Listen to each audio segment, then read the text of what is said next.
The emergency lights inside the crash shuttle flickered red, painting everything in the color of warning. Commander Vexthal stood at the broken viewport and watched his unit slowly dying. 11 days. They had been stranded on this green planet for 11 days. The transport ship had fallen from the sky like a wounded bird, tearing through the forest canopy before slamming into the soft earth near a wide river. The crew survived the crash. Now they were not so sure they would survive the waiting. Vexthal was a Krethian, a species known throughout the galaxy for their hard shell-like skin and their fierce warrior spirit. He stood 7 feet tall, with 4 arms and eyes that looked like clusters of black pearls. In his 300 years of military service, he had faced enemy fire, space storms, and the cold emptiness between stars. But he had never faced anything like this. Their emergency food supplies had run out 3 days ago. He turned and looked at his crew.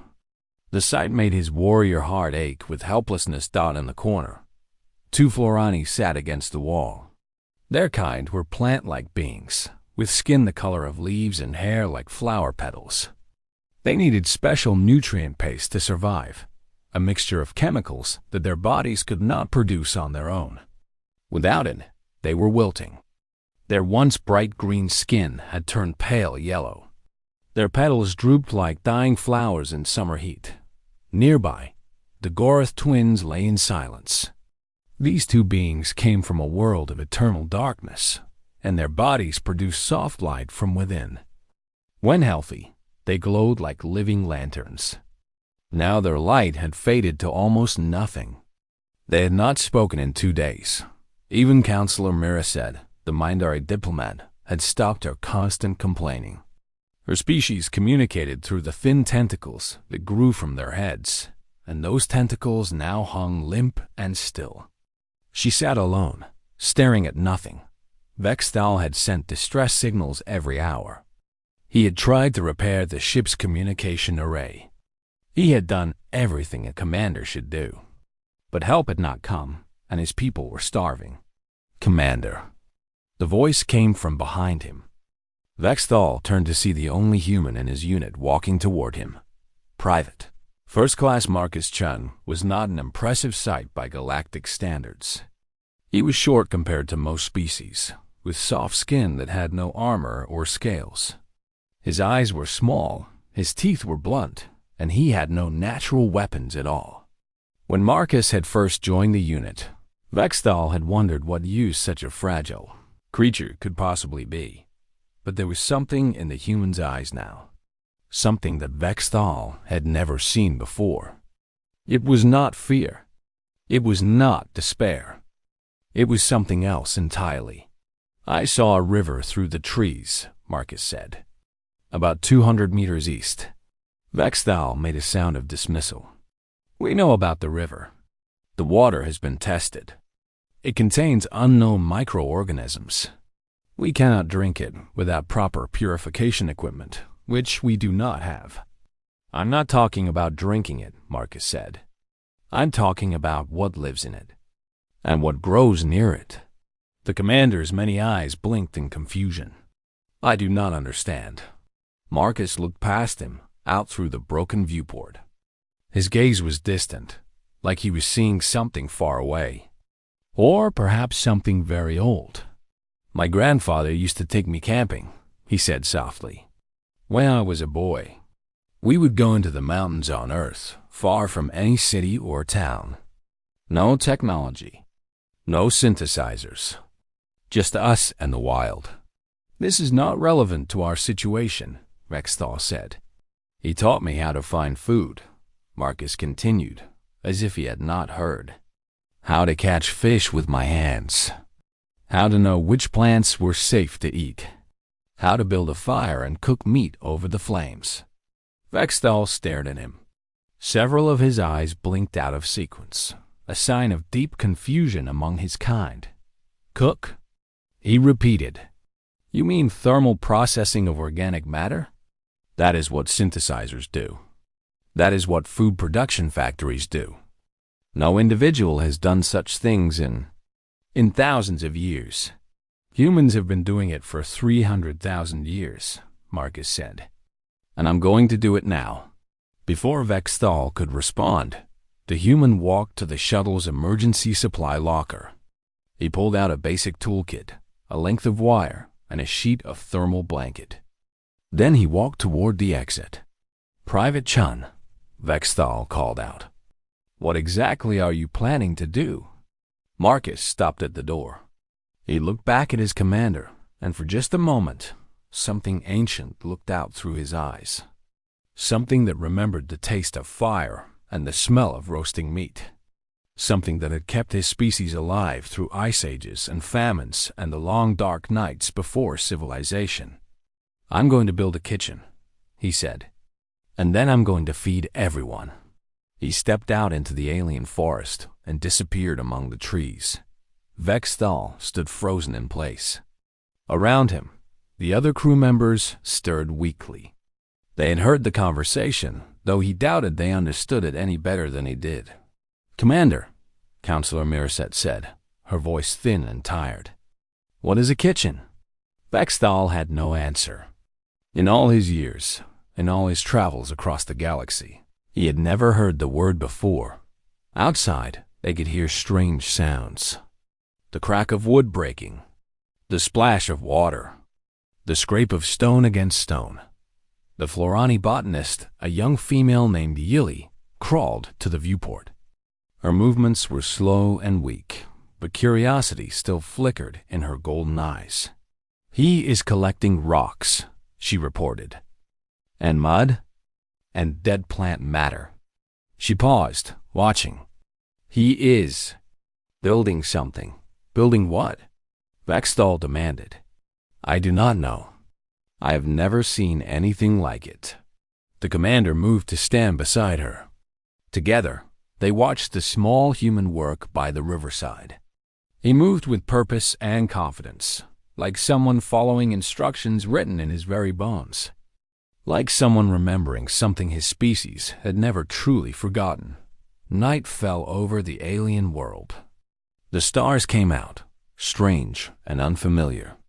And by the river, a small orange light began to glow fire. The human had made fire. Vexthal felt something he had not felt in a very long time. He did not have a word for it in his own language. But humans, he would later learn, called it hope. The moment arrived without ceremony. Marcus simply lifted a skewer from the fire, looked at the golden brown fish upon it, and nodded to himself. Then he turned to face his crewmates. It's ready, he said. Nobody moved. The aliens sat frozen around. The fire, their strange eyes fixed on the food with expressions that mixed hunger with fear. For thousands of years, their species had eaten synthesized nutrition. Cubes and pastes and liquids, all perfectly balanced for their biological needs. The idea of eating something that had been alive, something that had been transformed by fire, something prepared by hand rather than machine. It was almost too strange to accept. Marcus understood. He walked to Yili first, the young Florani who had helped him gather vegetables. He knelt beside her and offered a handful of roasted purple bulbs. You found these, he said gently. You should taste them first. Yili's golden eyes moved from the food to Marcus's face and back again. Her thin fingers trembled as she took one of the bulbs. It was warm against her palm. Steam rose from its cracked skin. I do not know how to, she began. Just bite, Marcus said. Chew. Swallow. Your body knows what to do. It's been doing it for millions of years. She raised the bulb to her mouth. She bit. The sound she made was not a word. It was something deeper, something that came from a place beyond language. Her eyes went wide. Her faded skin flushed with sudden color, green spreading across her cheeks like sunrise. The petals of her hair lifted and spread, catching the light. It's... She could not finish. Tears began to roll down her face, clear drops that sparkled in the firelight. Good? Marcus asked, smiling. She nodded frantically, already reaching for another bulb. The other Florani crawled forward, their weakness forgotten. Their hands stretching toward the food. Marcus moved to the Gorath twins next. These beings were harder to read. Their faces had no expressions that humans could understand, and they communicated mostly through changes in their inner light. But their glow had been fading for days, and Marcus knew they were as close to death as any of them. He offered them skewers of roasted fish. "Fire is light," he said, not sure if they would understand. "Heat and light together. The food has been touched by both. I hope that means something to your kind." The twins reached out as one, their 4 hands moving in perfect mirror. They took the skewers. They bit into the flesh. For a moment, nothing happened. Then their bodies began to glow. It started soft, just a faint pulse of blue light beneath their skin. But it grew brighter with each chew, each swallow. Colors began to appear that Marcus had never seen from them before. Gold and green and deep purple, swirling like galaxies inside their translucent bodies. And they began to hum. It was a low sound, almost below human hearing, but Marcus felt it in his chest. It was the sound of joy, the sound of life returning. The Gorath had not made music in months. Now they hummed together, their voices blending in harmony, their light dancing to the rhythm. Counselor Riverside did not wait to be served. The Mindari diplomat crawled forward and grabbed a skewer with her tentacles. She was too hungry for dignity, too desperate for proper behavior. She shoved the fish into her mouth and chewed with frantic speed. Then she stopped. Her tentacles went stiff. Her mouth hung open. "Counselor," Marcus asked, "are you all right?" Riverside closed her mouth slowly. She chewed once, twice, 3 times. When she swallowed, her whole body shuddered. "I have served on 17 diplomatic missions," she said, her voice strange and distant. "I have tasted the finest synthesized cuisines from 100 worlds. I have eaten at the tables of emperors and queens." She looked down at the half-eaten fish in her hand. None of it was like this. This is real, Marcus said. Yes, her tentacles began to move in patterns that Marcus did not recognize. Later, he would learn that she was composing, creating the first poem about food written in her language in 10,000 years. Only Commander Vestal remained apart. The Krethian warrior stood at the edge of the circle, his forearms crossed, his compound eyes unreadable. He had watched his crew transform before his eyes. He had seen their colors return, their strength revive, their spirits lift. But still he did not move. Marcus walked to him, a single skewer in his hand. "Commander." "I am fine," Vestal said. "I can survive longer without nutrition than the others. I do not need to participate in this primitive ritual. It's not about need." Marcus held out the skewer. "It's about sitting together, sharing something, being part of the group. I am their commander. I am already part of the group. Are you?" Marcus looked back at the fire, where the others were eating and talking and even laughing. "Right now, they're sharing something you're not part of. They're having an experience together. And you're standing alone in the dark." Vestal's arms uncrossed slowly. His many eyes moved from Marcus to the food to his crew and back again. "My species does not. We do not show weakness. We do not express physical need. To eat with such obvious enjoyment, such visible pleasure. It is not done. Maybe it should be done," Marcus said. "Maybe your species forgot something important. Maybe all species did." He pressed the skewer into Vestal's upper right hand. "1 bite," he said. "That's all I ask. 1 bite, and if you hate it, you can go back to the shuttle and wait for rescue alone." The commander looked at the fish. It glistened with oils and juices. The smell filled his sensory organs with information his brain struggled to process. His body wanted this food. His training told him to refuse. His pride demanded distance. But his crew was laughing. His crew was glowing. His crew was more alive than he had seen them in weeks. He bit. The taste exploded across his mouth.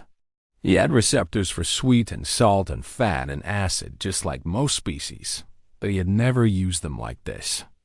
Never all at once. Never in combination. The textures, the temperatures, the way the flavors changed as he chewed.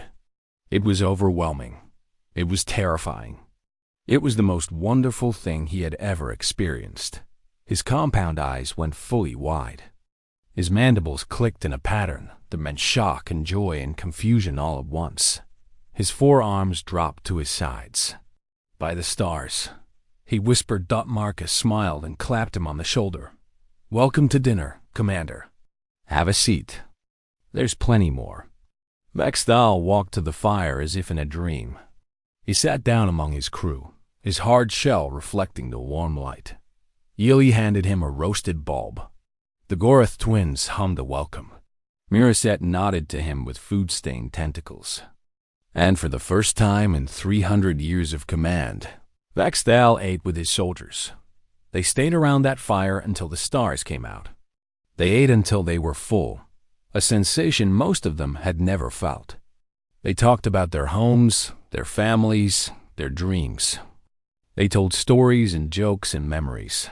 Marcus sat among them, eating his own portion, but mostly just watching. This, he thought, this is what his grandfather had really been teaching him. Not just how to catch fish or build fires or cook meat. He had been teaching him how to bring people together, how to turn strangers into family, taught how to make a home, even in the darkest wilderness. The fire crackled and popped. The river sang its endless song. And somewhere in the vast darkness of space, a rescue signal beeped its patient rhythm, waiting to be heard. But nobody was in a hurry anymore. Marcus worked through the night while his crewmates slept their hungry sleep inside the broken shuttle. His hands moved without rest, guided by memories that felt older than himself. First, he chose his spot.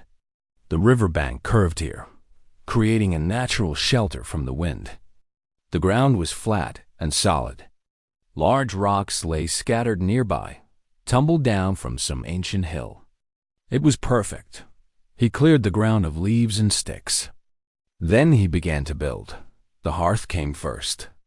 Marcus carried stones from the riverside, choosing each one carefully. Flat stones for the base. Tall stones for the walls. He stacked them in a circle, leaving gaps for air to flow through. His grandfather had taught him that fire needed to breathe, just like any living thing. Next came the clay. He found it by the water's edge, soft gray mud that stuck together when he squeezed it. He mixed it with dry grass and water until it became thick paste. This he spread between the stones, filling the gaps, making the hearth strong and solid. By midnight, sweat covered his body and his muscles burned with tiredness. But he did not stop. He gathered wood, dry branches for kindling, thick logs for fuel. He stripped bark from certain trees and collected the stringy fibers inside. These would help the fire catch and grow. When the first sun began to rise over the alien horizon, Marcus knelt before his hearth. He held 2 stones in his hands. One was dark and hard. The other had a glassy shine. He struck them together again and again until sparks flew like tiny stars. The sparks landed in a nest of dry fiber. Marcus bent low and blew gently, feeding the baby flame with his breath. The fiber began to smoke, then to glow. Then, with a soft whoosh, it burst into fire. Marcus fed the flame carefully, adding small twigs first, then larger sticks. The fire grew and crackled and danced. Heat washed over his face like a greeting from an old friend. He did not notice the audience that had gathered behind him. Commander Vexthal stood at the tree line, all 4 of his arms crossed over his chest.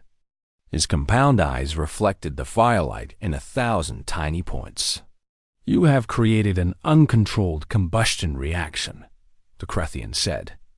His voice was flat and disapproving. "This is dangerous. This is primitive. This is breakfast," Marcus said without turning around. "Or it will be, once I catch something to cook." He stood and walked to the river. The water was clear and cold, rushing over smooth stones. In the shallows, he could see creatures moving. They looked something like fish, with silver scales and fins, though they had too many eyes and their tails split into 3 parts. Marcus had already built his trap the night before. It was a simple thing, just a basket woven from flexible branches, with a narrow opening that fish could enter but not escape. He had placed it in a spot where the current would push swimming creatures inside. Now, he waded into the water and lifted the trap. Inside, 5 silver creatures thrashed and splashed. Marcus felt a surge of satisfaction. His grandfather would have been proud. "What are you doing?" a small voice asked. He turned to see Yili, the Florani botanist, standing at the water's edge. She looked terrible. Her skin had faded to the color of dead grass, and her pale hair hung limp around her face. But her eyes were alert and curious. "Catching food," Marcus said.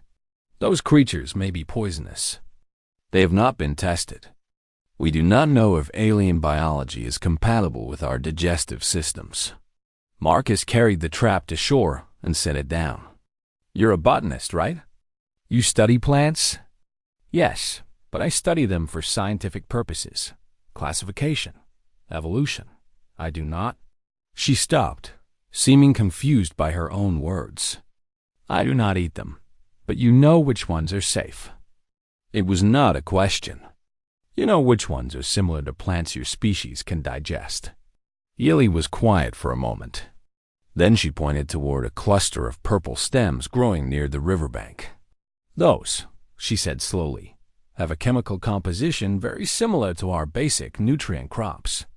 The bulbs underground should be edible, I think. For Florani, at least." Marcus smiled. It was the first real smile he'd shown since the crash. "Now we're getting somewhere." He handed Yili a flat stone with a sharp edge.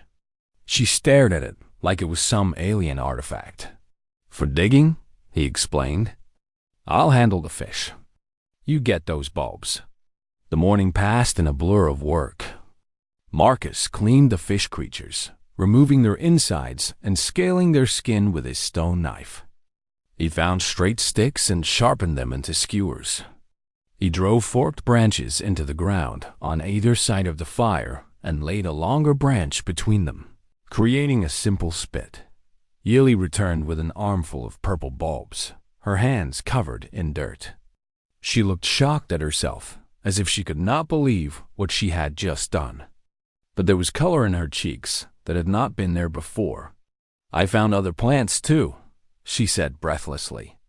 "Green leaves that smell like our healing herbs. Round fruits that my scanner says contain simple sugars. I never imagined that your knowledge could keep people alive." Marcus threaded the fish onto skewers and held them over the flames. "That's what knowledge is for." By midday, the Riverside had transformed. The hearth crackled with steady fire. A flat stone sat beside it, heated to cook upon. A crude clay pot, shaped by Marcus's hands and dried in the sun, bubbled with water and vegetables. The smoke rack he had built stood ready to preserve whatever meat. They did not eat immediately. The other crew members had emerged from the shuttle one by one. They sat in a rough circle around the fire, their strange alien faces lit by the dancing flames. None of them spoke. They simply watched the human work, as if witnessing something from a dream. Commander Vex Thal stood apart from the others, his arms still crossed. But he had not returned to the shuttle. He had not ordered Marcus to stop. He simply stood and watched, and something in his compound eyes had begun to change. The smell hit them all at once. It was something none of them had ever experienced before. The scent of fat dripping into flames. the aroma of roasting flesh, the steam rising from bubbling vegetables. It filled the air like music, like poetry, like a promise. The Gorath twins lifted their heads. Their fading glow began to pulse, just slightly. Counselor Marisette's tentacles twitched and reached toward the source of the smell. Even Vex Thal, the hardened warrior, felt his mouth produce extra moisture, a biological response he had never experienced from emergency ration cubes. Marcus turned the skewers slowly, watching the fish skin turn golden and crisp. He tested the vegetables with a stick, checking their softness. He was not thinking about survival anymore. He was not thinking about rescue. He was thinking about his grandfather's hands, brown and weathered, showing a small boy how to tell when meat was ready. "Almost done," he said softly, and for the first time in 11 days. His crewmates felt something other than despair. They felt hungry. Truly, deeply, wonderfully hungry. They felt alive. The days that followed changed everything. Marcus had expected to spend his time maintaining the kitchen and preparing meals while the others rested and recovered. Instead, he found himself becoming a teacher. It started with Yili. The young Florani appeared at the Riverside on the second morning, her golden eyes bright with questions. "I want to learn," she said simply. "Everything, you know. How you find food, how you prepare it, how you know when it is ready." Marcus handed her a woven basket. "Start with the vegetables. I'll show you what to look for." They walked into the forest together. Marcus pointed out the signs he had learned to recognize. Certain leaf shapes meant edible roots below. Certain smells meant fruit nearby. Certain colors meant poison. Stay away. Yili absorbed it all like dry soil drinking water. She had spent her whole life studying plants as distant objects, things to be scanned and cataloged and recorded in databases. Now she touched them, smelled them, tasted them carefully. She felt the texture of bark against her fingers and the moisture of soil against her palms. "My whole education," she said one afternoon, her arms full of gathered greens, "I was learning about plants, but I never knew plants. Not until now." She began to keep a journal, not a scientific record, but something more personal. She drew pictures of edible species. She wrote notes about flavors and textures. She recorded recipes, a word she had to learn from Marcus because no such word existed in her language. Within a week, she knew the forest better than Marcus did. Her Florani senses could detect chemical compositions he could not smell, nutrients he could not see. She found new food sources every day. "This is knowledge," she told him, showing him a notebook already half filled with drawings and notes. "Real knowledge. Knowledge that keeps people alive." The Gorath twins came next.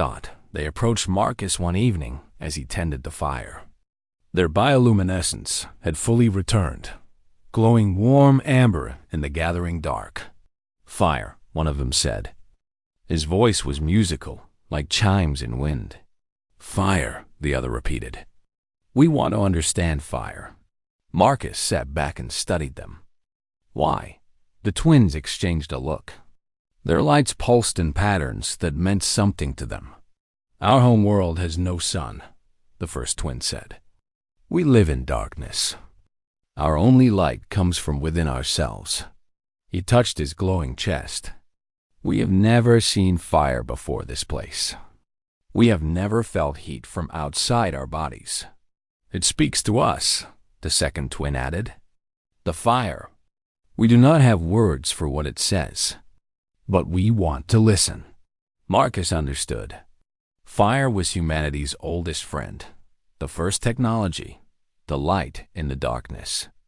These creatures of inner light had recognized something kindred in the flames. He taught them to tend the fire, how to read the colors of the coals, how to know when more wood was needed, how to keep the flames steady and strong. The twins discovered something remarkable. Their bioluminescence could sense the smoke, reading its contents like a language. They could taste the air and know exactly when meat was perfectly cooked, when vegetables were just right, when something was about to burn. Fire tenders, they called themselves, a new word they had invented.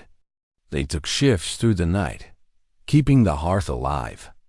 Their glowing bodies seated beside the dancing flames like guardians of something sacred. Commander Vexthal's transformation took longer. For the first several days, he ate with the others, but said little. He watched Marcus work with sharp, analytical eyes. He studied the tools, the techniques, the timing. His military mind was processing, evaluating, categorizing. Then one morning, Marcus woke to find the commander standing over the fish cleaning station. A half-gutted river creature lay on the stone before him. Vexthal's 4 hands held tools, but he was frozen in place. "I cannot make my hands do what yours do," he admitted, his voice tight with frustration. "I have commanded armies.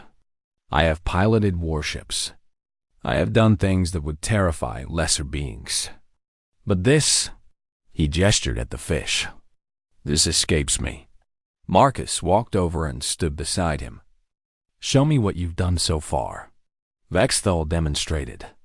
His cuts were precise but wrong, following the logic of efficiency rather than the flow of the creature's body. He was trying to clean a fish the way one would repair a machine. "You're thinking too hard," Marcus said. "Your grandfather never taught you to fish, did he? Crethians do not have grandfathers in the way your species does. We are raised in collective pods. We learn from instructors, not family. That explains a lot." Marcus took one of Vexthal's hands and guided it. "Feel the bones here. The spine runs this way. You want to work with the body, not against it. Let the fish show you where it wants to come apart." Something shifted in Vexthal's compound eyes. His rigid posture softened slightly. "This is not just technique," he said slowly. "This is relationship. Everything alive has a pattern. When you cook, you learn to see those patterns, to respect them." Marcus released his hand. "Try again." The commander tried again. This time, his cuts followed the natural lines of the creature. The meat separated cleanly. The bones came away whole. "I have killed many enemies in battle," Vexthal said quietly, looking at the cleaned fish. "I never thought about their patterns, their shapes. I simply destroyed them." He was silent for a long moment. "This is different. This is honest." From that day forward, Vexthal came to the kitchen every morning. He did not speak much. He did not need to. He simply worked, his 4 hands finding rhythm and purpose in the ancient tasks of food preparation. Counselor Mariset contributed in her own way. She could not cook, and she did not try to learn. But she could create. The first poem came to her the night of the first meal, words spilling out in patterns her species had not used in 10,000 years. By the end of the week, she had composed 47 poems about food, fire, cooking, and the strange human who had saved them all. She recited them at dinner each night. Her tentacles danced with emotion as she spoke. Some poems were funny. Some were sad. Some were so beautiful that even Marcus, who did not understand her language, felt tears in his eyes. "My species forgot how to write about food," she told him one evening. "We forgot how to write about anything real. Everything became abstract, political, theoretical." She gestured at the fire, the cooking pots, the gathered crew. "This is not abstract. This is life. This is what poetry should be about." On the 14th day after the crash, the distress beacon finally connected. A merchant vessel picked up their signal and changed course to investigate. Radio contact was established. Rescue was coming. Marcus delivered the news to the crew at dinner. He expected celebration. He expected relief. What he got was silence. The crew exchanged glances across the fire. Yili clutched her notebook to her chest. The Garth twins dimmed slightly. Even Vexthal looked uncomfortable. How long until they arrive? Counselor Miraset asked. 3 days, Marcus said. More silence. The fire crackled. The river flowed. Nobody moved. I suppose, Yili said quietly, we should start packing. But nobody got up. Nobody started packing. They simply sat together around the fire, eating fish and vegetables, watching the flames dance, as if trying to memorize every moment. That night, Vexthal found Marcus by the riverside, staring up at the stars. They do not want to leave, the commander said. I know. Neither do I. Vexthal sat down beside him, his armored body making a sound against the rocks. I have served on hundreds of vessels. I have visited thousands of worlds, but I have never felt more at home than I do here, beside this river, by your fire. Marcus smiled sadly. The fire isn't mine. It belongs to everyone now. Yes, Vexthal agreed. It does. They sat together in silence, 2 soldiers from different stars, watching the water flow toward an ocean they would never see. What will we do? Vexthal finally asked.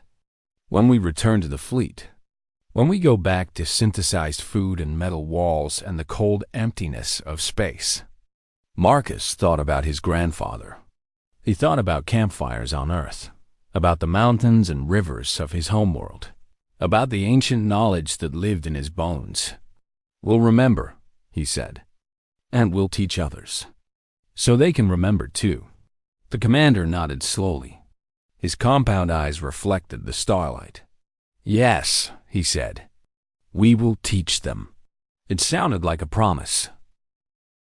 6 months had passed since the rescue ship lifted them off that green world. 6 months since they had eaten their last meal by the riverside, watching the sun set over the forest that had almost killed them, then saved them. Marcus Chun stood in a field of tall purple grass, on a planet halfway across the galaxy from where he had been born. Before him, a crowd of alien beings sat in a wide circle. Krethians and Florani and Mindarian species he could not name. Old and young, soldiers and scientists, diplomats and workers. All of them had traveled great distances to be here. All of them had come to learn how to cook. The story of the 47th Mixed Species Reconnaissance Unit had spread faster than anyone expected. Counselor Mariset's poems had been translated into 100 languages.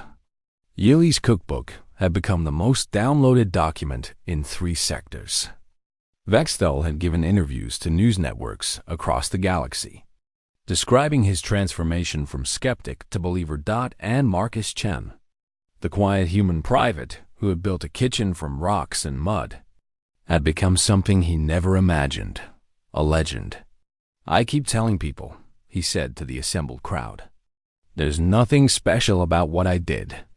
Any human could have done the same. Any species could have once. You've just forgotten how a young Krethian raised one of her 4 arms. But why did we forget? Why did all of us forget? It was the question everyone asked. Marcus had thought about it many times. Because you got comfortable, he said. Your technology became so good that you didn't need to do things for yourselves anymore. Synthesizers made your food. Machines cleaned your clothes. Computers solved your problems. You started thinking that progress meant doing less. He shook his head. But some things you need to do with your own hands.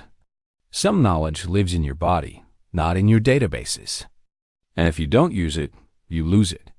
He walked to the fire pit he had built that morning. It was identical to the one on the crash planet, stones and clay arranged in the same ancient pattern. Beside it lay the tools of his trade. Knives and skewers and woven baskets. Simple things. Powerful things. Humans never fully gave up our hands-on skills, he continued. Even on Earth, even in our biggest cities, people still cook. They still garden. They still make things with their fingers instead of machines. We call them hobbies. We call them traditions. We call them waste of time. He smiled. But when everything else fails, those wastes of time keep us alive. He struck his firestones together. Sparks flew. The kindling caught. The crowd leaned forward as one, watching the flames rise with wonder in their eyes. Today, I'm going to teach you what my grandfather taught me. Tomorrow, you're going to teach someone else. And that's how it spreads. That's how knowledge stays alive. Not in computers. Not in books. In hands. In hearts. In the people who pass it on.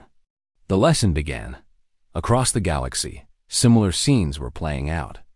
The crash site on Kepler 442b had become what they called a pilgrimage destination. Beings who had not prepared their own food in centuries traveled there to see the original hearth, now carefully preserved under a transparent dome. They called it Chun's Kitchen, though Marcus had asked them not to.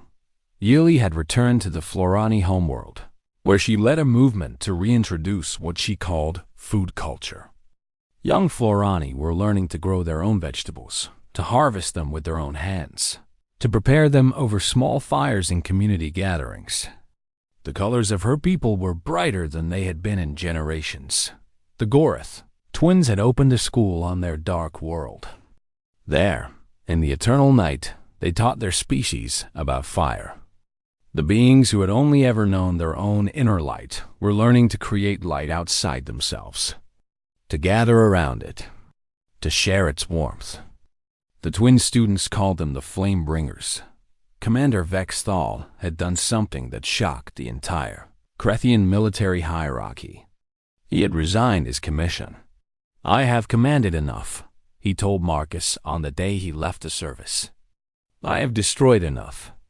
Now I want to create." He used his savings to purchase a small space station orbiting a peaceful world. There, he opened what he called a restaurant. The word had required new translations in 17 languages, because most species had no word for a place where people gathered simply to eat prepared food together. The waiting list to eat at Vexthea's table was 6 months long. Emperors and beggars sat side by side in his dining hall. Politicians who had fought wars against each other shared bread and fish. The food was simple, the same recipes Marcus had taught on the riverbank. But the effect was profound. Food does not care about your species, Vexthal told each new group of diners. Fire does not care about your rank. When you eat together, you are just beings, just life, just hungry creatures sharing warmth in a cold universe. The Galactic Council had begun debating whether cooking should be added to the list of protected cultural heritage practices. Earth's ambassador, a tired woman named Dr. Sarah Okonkwo, had spent hours trying to explain why this was absurd. On Earth, she told the council, this is not heritage. This is not special. This is what people do every day. This is what we call having dinner. But the council did not understand. How could they? Their species had forgotten so much. They had to relearn what humans had never lost. Marcus's grandfather arrived 3 months after the rescue. He was 87 years old, a small man with white hair and hands like tree bark. He had traveled across the galaxy on 3 different ships, spending his life savings on the journey. When Marcus met him at the spaceport, the old man was carrying a single bag. Inside the bag were seeds. "From our mountain," his grandfather said. "From the place where I taught you, tomatoes, peppers, herbs." He pressed the bag into Marcus's hands. "Plant them somewhere. Let them grow. Let them spread." They planted the seeds together on the pilgrimage planet, in a garden beside the preserved kitchen. Beings from a dozen species watched in silence as the human and his grandfather pushed seeds into alien soil. "Will they grow here?" someone asked. "I don't know," Marcus admitted. "Earth plants on an alien world. It might not work. His grandfather laughed. It will work. Life wants to grow. Life wants to spread. You just have to give it a chance. The seeds grew. Within a month, the first green shoots pushed through the purple soil. Within 3 months, the garden bloomed with red tomatoes and yellow peppers and green herbs with scents that reminded Marcus of home. Other species brought seeds of their own. Florani brought their nutrient bulbs. Crethians brought a tough, stringy plant they had once cultivated before the synthesizer age. Mindari brought something blue and flowering that they had forgotten was even edible. The garden grew. The kitchen expanded. The fire never went out. On the 1-year anniversary of the crash, Marcus stood by a river on yet another planet. A new group of stranded travelers sat before him, aliens from species he had never met. They were hungry and scared and far from home. He knelt and began to build a hearth. "Let me tell you a story," he said as he stacked the stones, "about a crashed ship and a starving crew and a human who remembered something his grandfather taught him." The aliens leaned closer, their strange eyes reflecting the first sparks of a new fire. "The first thing you need to understand about food," Marcus said, speaking the words his grandfather had spoken to him, "is that it's never just about eating. It's about sitting together. It's about taking time. It's about turning something raw into something that feeds more than just your body." He blew gently on the growing flame. It crackled and danced and began to warm the air. "Now," he said, reaching into his pack, "let me teach you something else. Something very important." He pulled out a bag of small white cylinders. A young alien child leaned forward, her many eyes bright with curiosity. Marcus smiled and handed her a stick. "This," he said, "is how you roast a marshmallow." The fire crackled. The river sang. And somewhere across the vast darkness of space, in a billion kitchens on a million worlds, beings who had forgotten how to feed themselves were remembering, one meal at a time, one fire at a time, one story at a time. This was humanity's gift to the stars. Not weapons or technology or conquest, just fire, just food, just the ancient knowledge that some things must be done with your own hands, shared with your own heart, passed on to the next generation before they are lost forever. The child put a marshmallow on her stick and held it over the flames. Marcus watched it begin to turn golden, and he smiled.